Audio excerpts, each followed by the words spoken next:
Our next panel this evening is the CIO panel, Accelerate Digital Transformations Through Cloud Platforms. May I now request Mr. Kripaduti Sarkar, Group CIO, Ambuja Neotia Group, to join us on stage. A round of applause. So we'll know you have the energy to join us for the musical evening tonight. Mr. Rajiv Warrior, VP, BD Software Distribution Private Limited. And the chairperson and moderator, Shudipta Ghosh, partner, PwC.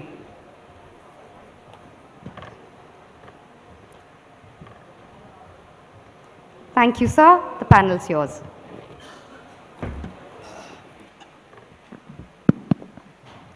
Thank you very much, and I feel truly honored and privileged to be part of this event and part of this panel, talking about a subject which is very close to our heart. It has got two components. One is digital transformation, the other one is cloud.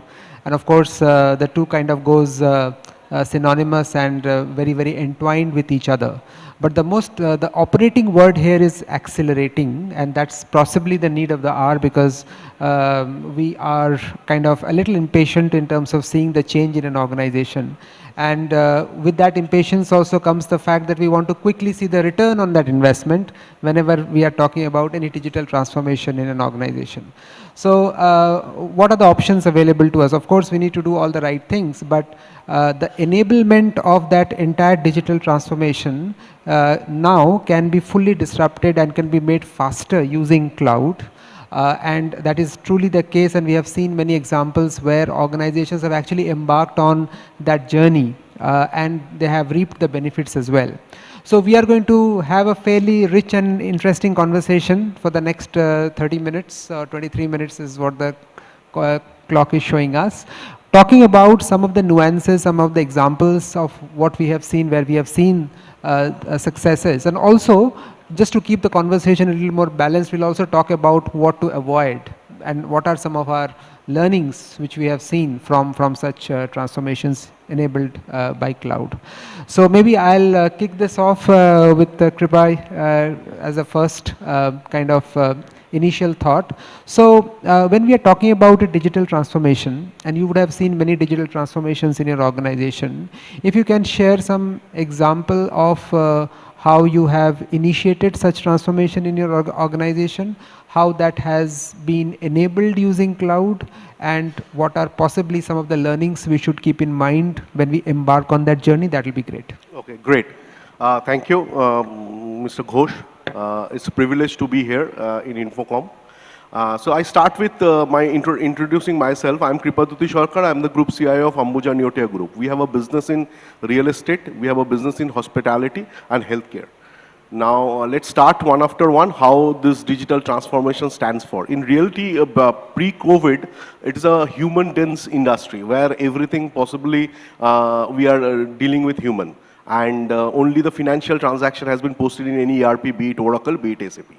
But with COVID, we learned that this industry certainly can facilitate much more digital transformation in terms of the data, because the data that generates at the site never ever captured in a digital system. It is only manual data that has been captured in a pen and paper, and finally it's got lost with the time. So therefore, no KPIs we can deliver, and there is no past reference that we can drag on for future projects. So we start with the digital transformation. We started our SAP S/4HANA journey moving to cloud with 2022, and then thereafter we picked up Salesforce, which is also a cloud native product. And afterwards, slowly we migrated all our on-prem applications to cloud. So why we did so? First of all, the resource. Because if you are managing something on-prem, the resource is something which is very critical, because getting a resource, if somebody is resigned from your organization, getting a resource with the same scale or same competency, it's very difficult choice. So you want to just deboard your manageability part, because competency here is something is very problem. I mean, for managing competency continuously. That's the first thing. Second, We are a real estate company or hospitality company or healthcare company. We are not an IT company.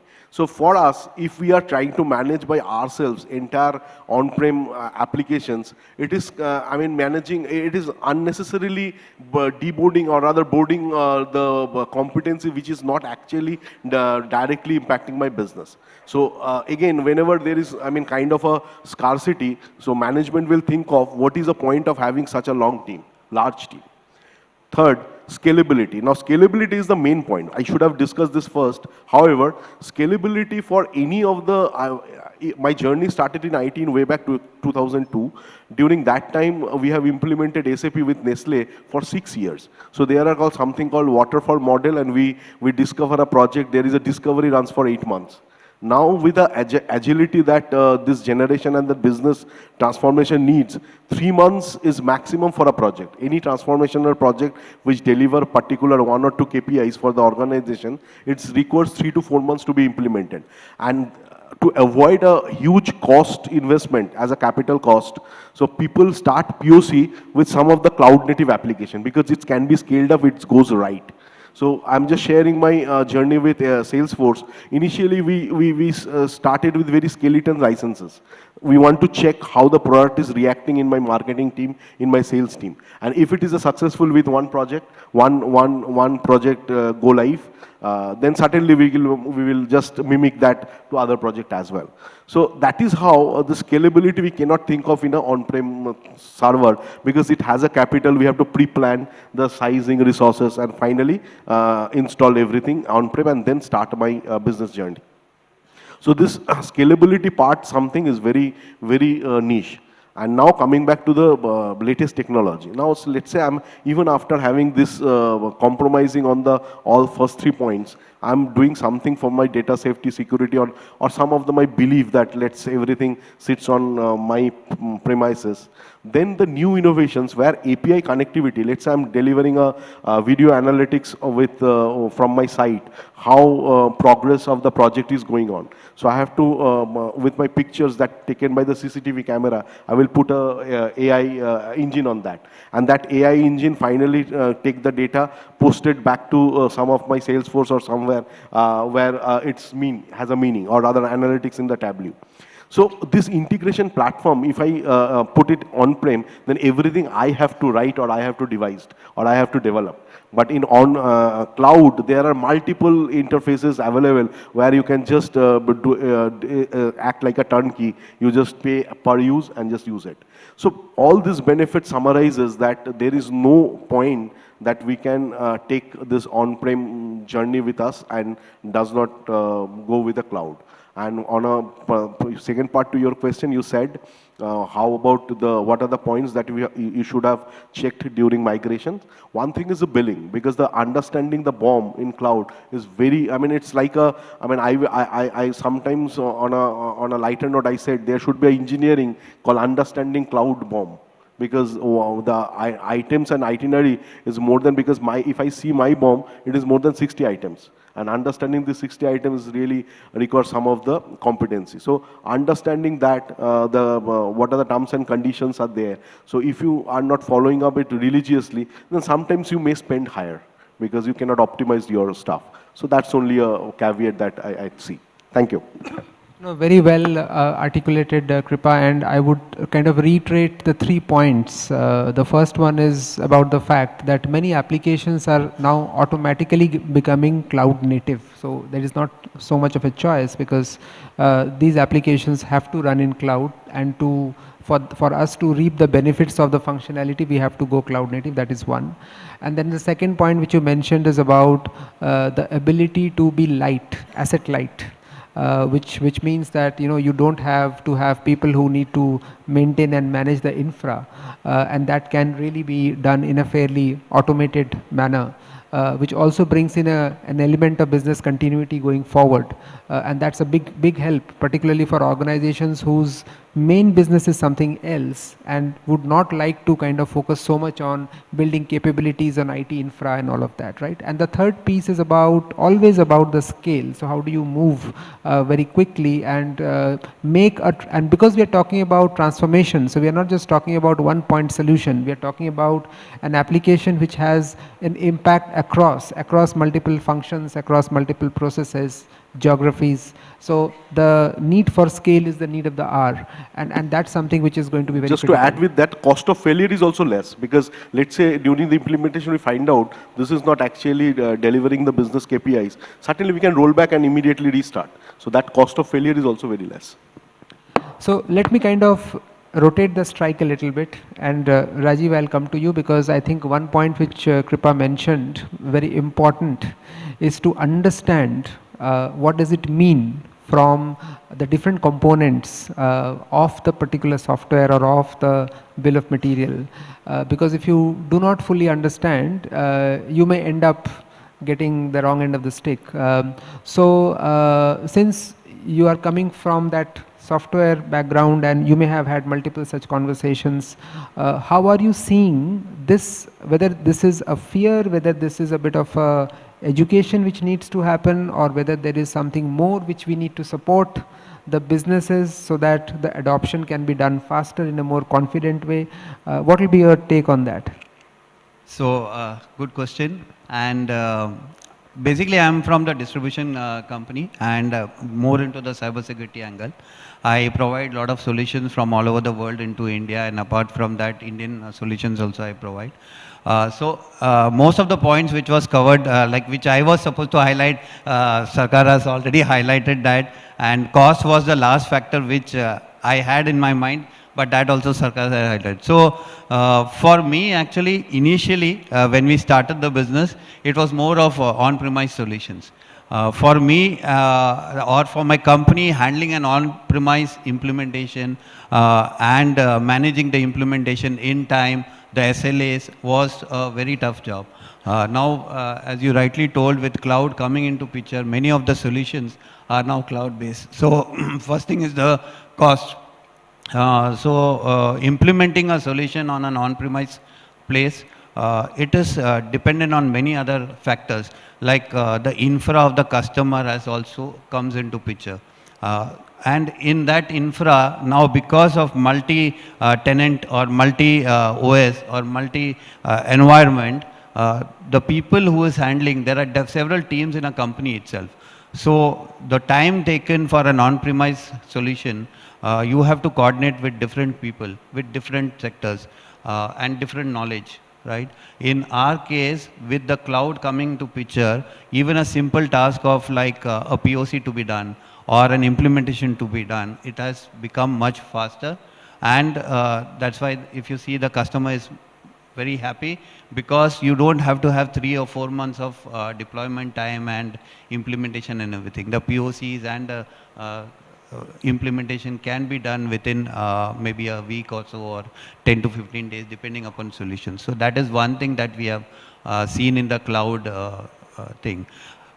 Coming back to the try out of these solutions, it may take some time, but the moment you keep on going, like in the previous session from Commander Abhilash, you saw that he failed many times and then he came back and captured the goal that he wanted. Similarly, every CISO or CIO or the management has a lot of plans, and they have a roadmap that, okay, these are the things that has to be implemented.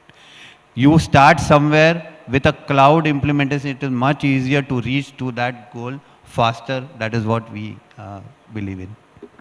No, absolutely. And I think what I would like to draw the attention is most organizations work on a bimodal approach. So on one hand, they have to keep the lights on and ensure that the business critical applications are run without any problem.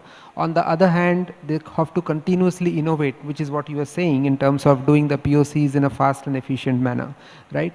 So Kripa, let me come back to the first part of it, because when you started, you said about the data migration and how to move from on-prem to cloud and all that. So I think there would be situations where your existing systems are running in a fairly smooth manner, right?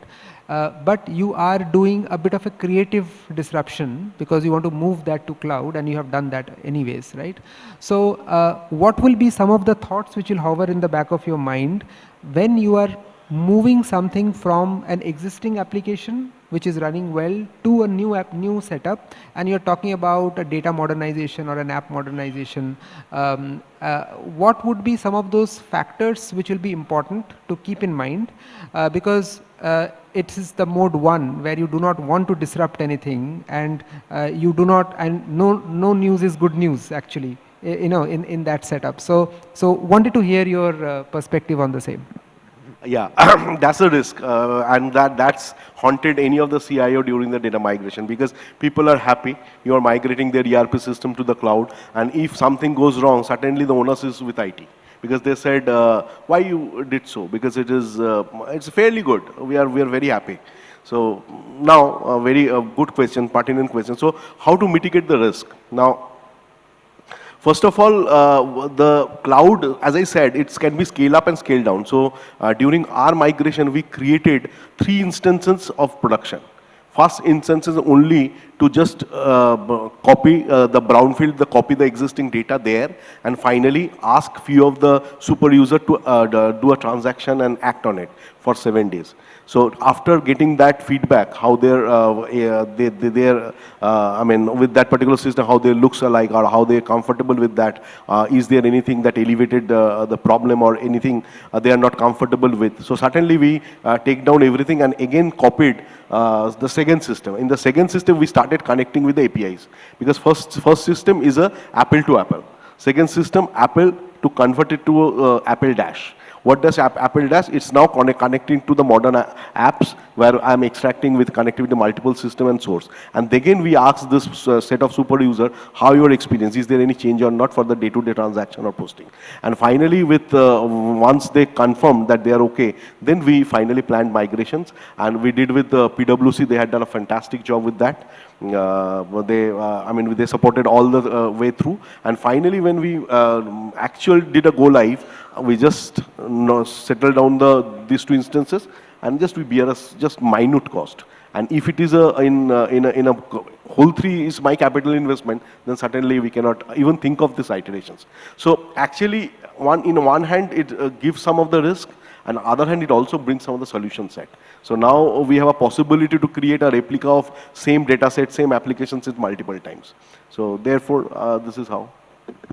Thank you very much, Kripa. I think what you mentioned is a very structured, planned, thought-through approach, and that is possibly what will be helpful for the audience to know, because we have to plan it in a way in which it can be done without disrupting the normal business. So it's almost like, you know, changing the wheels of the car when the car is running, kind of thing, right?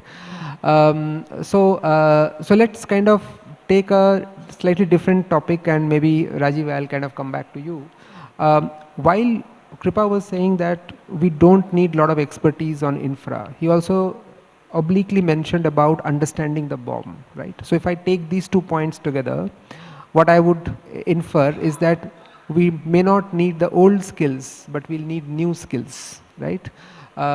We may not need the old large numbers. We may need only very few set of people, but with that kind of skill. So maybe it's a question to both of you in terms of how are you gearing yourself for this change in the way in which you would approach in terms of your skills in your team, because that will be needed for you to keep a watch on, and motivate your team members to learn something very, very quickly, because this is a very, very changing landscape in terms of the options and the pricing and everything else which is there.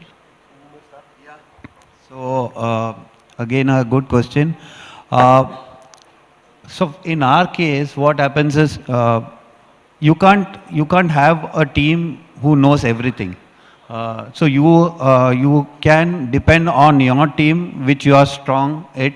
You are having a very good knowledge on that subject. Rest, basically, we outsource it to people who actually knows about that subject matter. So for us, if there is any technology which we are not well versed, we collaborate and we work with them. That is what the best solution is. What For example, like when we were about 3 to 4 years back before COVID, we were more into a on-premise solution. But today, and we were maybe present only in 1 or 2 or 3 locations.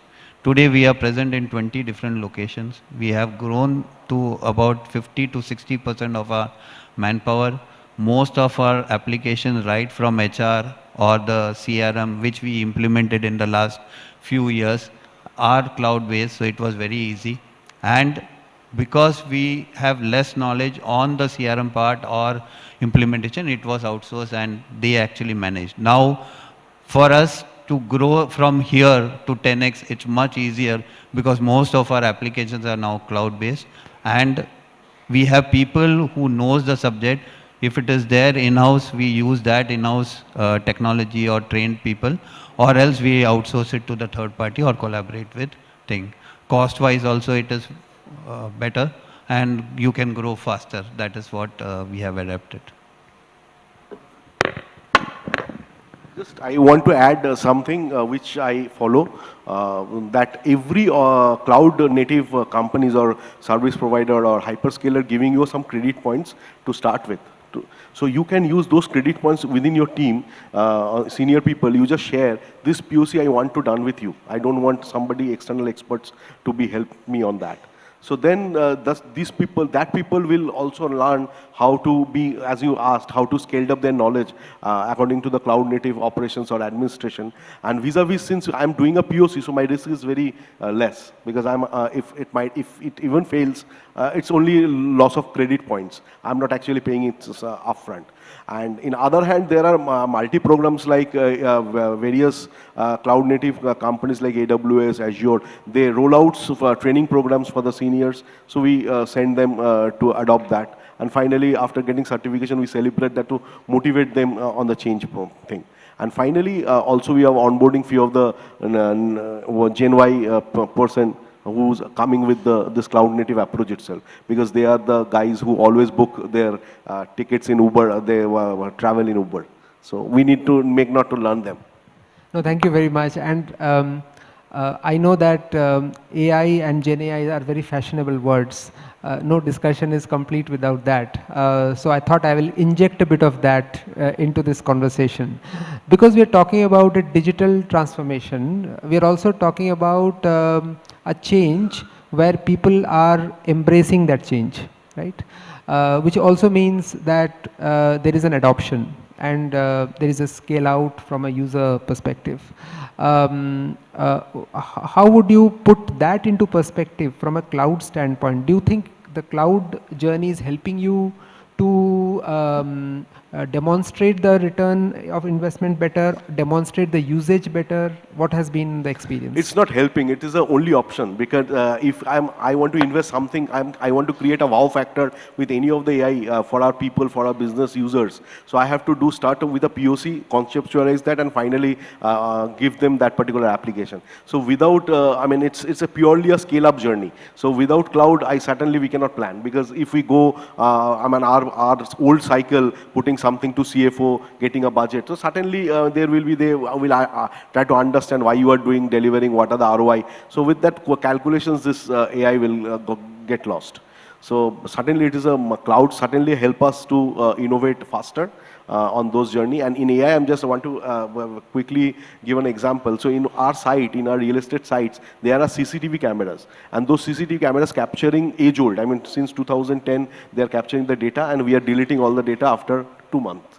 Because if there is nothing happened wrong, we are deleting it. But we never thought of this data can be source of huge amount of KPIs, like safety, whether safety is measured or not, because manual safety is not required as on date. Whether is there any pilferage on the during the GRN, whether how many times, what is the tenure of unloading a truck of stone chips. What is a concrete, what is a time of concrete disposal at site. So all these KPIs can be, all this data, which is very business, having a very huge business insight, cannot even think of if we are not getting those redundant pictures of CCTV. So that's where, so if you think AI, if you think you want to leverage some of the assets, some of the old assets in your the data from your servers and all, certainly you have to use cloud, otherwise you cannot.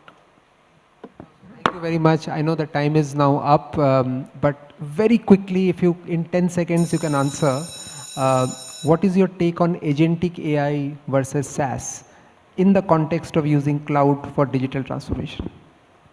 In my case, like what I have seen is most of the solutions which is now coming in, whether it is a software or a SaaS, has adapted AI as their model also. So you take a compliance tool that we are promoting, or we have a EDR, XDR, you name it. In cybersecurity itself, you have the AI inbuilt in that. So adoption of AI is always there. I am sure that without AI, a solution now without an AI is always a demand-less solution. And most of the CIOs and most of the CISOs in the industry are looking out for AI inbuilt in the solution. So they always ask. So I'm sure that it is always better than a SaaS. That is what I feel. Thank you very much. I wish we had more time. Very, very engaging and interesting conversation. I hope you had a good time listening to the practitioners here. We talked on a range of subjects from different aspects of the topic. Thank you very much, my fellow panelists, for this engaging conversation, and thank you, audience, for patiently listening to us. Thank you so much, sir. Thank you. It was a wonderful panel. May I request you to remain on stage while I call Mr. Suman Banerjee, CHRO ABP Private Limited, to felicitate our esteemed guests. A huge round of applause for them, please.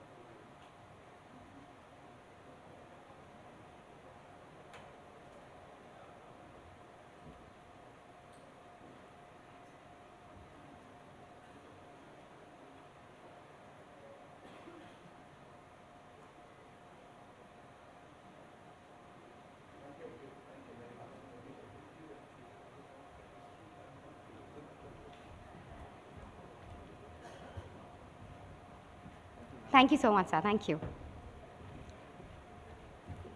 As we now move towards a very, very interesting session, our next technology keynote on quantum technologies. This is going to be a very, very engaging session.